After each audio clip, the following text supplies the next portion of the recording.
السلام علیکم ورحمۃ اللہ۔ یہ سارا پاکستان نہیں آنا چاہتا بھائی، آپ پاکستان کو اتنا کمزور نہ سمجھیں، اپنے آپ کو اتنا حقیر نہ سمجھیں۔ آپ جس ملک میں رہ رہے ہیں یہ پوری دنیا کا اب نمبر 1 ملک ہے، یقین کرو، اور بہت ہی بڑے منصوبے کے تحت یہ مارس وجود میں آیا ہے۔ اللہ کا ایک بہت بڑا منصوبہ ہے، جس سے چاہا اللہ تعالیٰ نے جتنا کام لیا، اور جن سے چاہے گا اللہ تعالیٰ اپنے دین کا کام لے گا۔ پاکستان کا مطلب کیا؟ لا الہ الا اللہ۔ یہ سیاسی نعرہ لگایا گیا تھا، نہ نعرہ لگانے والے کو اس کا معنی مفہوم پتہ تھا، نہ پیچھے جواب دینے والے کو اس کا معنی مفہوم پتہ تھا، اور نہ اب جو اس نعرے کا نام لے کے پھر فریب دینے کی کوشش کر رہے ہیں، ان کو بھی اس نعرے کا معنی مفہوم نہیں معلوم ہے۔ کبھی یہ نظام مصطفیٰ کے روپ میں آتے ہیں، فریب دیتے ہیں، کبھی یہ مدینہ ریاست بنا دیں گے، یہ سبز باغ دکھاتے ہیں، اور کہتے ہیں میں آپ کو لا الہ الا اللہ کا مطلب بتا رہا ہوں، اور خود مزار کے سامنے جا کے سجدہ ریز ہو جاتے ہیں۔ بتائیے، یہ لا الہ الا اللہ کا مطلب بتائیں گے؟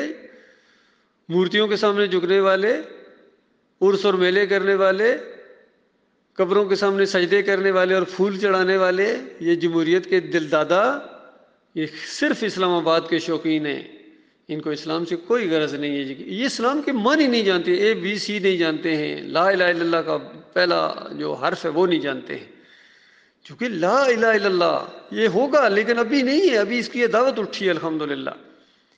یہ لا پہلے، یہ ایک ایسی تلوار ہے جو ہر کفر و شرک کے اوپر چوٹ مارتی ہے، اس کا بیجا پھاڑ دیتی ہے۔ لا، پہلے انکار کرو ان داتاؤں، دستگیروں، مشکل کشاؤں، راجت رواؤں کا، غریب نوازوں کا، عرس اور میلوں کا، جمہوریت کا پہلے انکار کرو، پیری مریدی کا، تعویذ گنڈے کا، پھر کہو ہاں اللہ ہے، اللہ کرتا ہے، اللہ پر توکل، اللہ پر بھروسہ۔ یہ ہے لا الہ الا اللہ۔ ہر نبی کی یہی دعوت رہی ہے، لا الہ الا اللہ۔ اور حدیث میں آتا ہے سب سے بڑا ذکر جو آپ سنتے ہیں نا، اللہ کا ذکر اذکار کیا کرو، اللہ کی تعریفیں کیا کرو، سب سے بڑا ذکر کیا چیز ہے؟ لا الہ الا اللہ، اللہ کے علاوہ کوئی معبود نہیں۔ تو اللہ تعالیٰ نے موقع دیا ہے، ملک دیا ہے، لیکن آپ نے اس کو بتوں کا گودام بنا دیا، اس مزاروں کا اور گنبدوں کا، شرک کا گودام بنا دیا۔ اسلام کا قلعہ کہتے ہیں اور شرک کا گودام بنایا ہوا ہے۔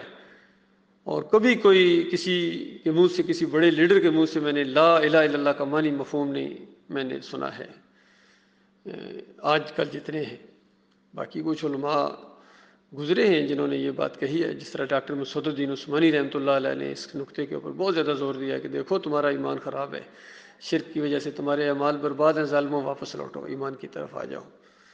تو باقی جتنے یہ مسلک پرست ہیں، فرقہ پرست ہیں، یہ تو دین سے کھانے والے لوگ ہیں، دین ان کا پیشہ ہے۔ جس طرح روزگار کا معاملہ ہے، اس میں کتنے ہیں جو روزگار بنائے ہوئے، کوئی اذان دے کے پیسے لیتا ہے، اجرت لیتا ہے، اس کی تنخواہ لیتا ہے، کوئی امامت کرا کے اس کی تنخواہ لیتا ہے۔ میں نے ان کے بھی اشتہار پڑھے ہیں کہ فلاں مسجد میں مولوی صاحب چاہیے، اتنی تنخواہ ملے گی، وہ بھی اس چکر میں پڑے ہوئے، اجمی ہوں یا عربی ہوں، ہر جگہ یہی اجرتی دین ہے، یہ قرآن و حدیث نہیں ہے۔ قرآن و حدیث کا دین بالکل سادہ ہے، جو نبی علیہ السلام نے پیش کیا، ہر نبی نے پیش کیا، جس نے مانا وہ مسلمان، جس نے نہیں مانا وہ غیر مسلم۔ بڑی سادہ سی بات ہے، اس طرح لائن لگ جاتی ہے، ماننے والے اور نہ ماننے والے۔ ماننے والوں کو اللہ تعالیٰ مومن کہتا ہے، نہ ماننے والوں کو اللہ تعالیٰ کافر کہتا ہے۔ کافر کو مطلب نہ ماننے والا، حق اور باطل کو چھپانے والا، یہ کافر ہوتا ہے، کوئی گالی نہیں ہے۔ پورا قرآن بڑا ہوا ہے اس الفاظ سے، قل یا ایھا الکافرون، کہو اے کافرو، لا اعبد ما تعبدون، جن جن کی تم اللہ کے علاوہ بندگی کرتے ہو میں نہیں کرتا ہوں، جن جن کے سامنے تم اللہ کے علاوہ جھکتے ہو میں نہیں جھکتا ہوں، چاہے مورتی کے سامنے جھکو، مزار کے سامنے جھکو، پیر کے سامنے جھکو، بادشاہ کے سامنے جھکو، تم جھکتے رہو۔ آخر مجھ سے کیوں مطالبہ ہے کہ میں بھی جھکوں، یا تم کو پھر ٹھیک کہوں، تمہیں مومن کہوں، تمہیں مسلمان کہوں، تم شرک کرو اور میں تمہیں مسلمان کہوں؟ یہ کبھی ہو سکتا ہے؟ یہ مسئلہ ہے۔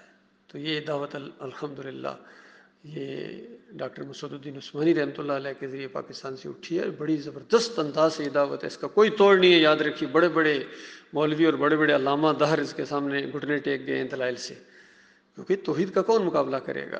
بس گالیاں دیتے ہیں، الزامات لگاتے ہیں، بس جی گمراہ ہو گئے جی، بے دین ہو گئے جی، بس اس طرح کی باتیں ان کے پاس، باقی دلائل کے لحاظ سے کوئی نہیں ہے۔ اور یہ مسئلہ ہے میرے پیارے بھائیو، اپنے ملک کی قدر کرو اور پہلے ایمان لاؤ، پہلے یہ پھر باقی باتیں ساری بعد میں ہیں، پہلے ایمان ہے۔ تو یہ ایک بڑی سادہ سی بات ہے، میں اپنے بھائیوں تک پہنچا رہا ہوں۔ اللہ تعالیٰ غور و فکر کرنے کی توفیق عطا فرمائے۔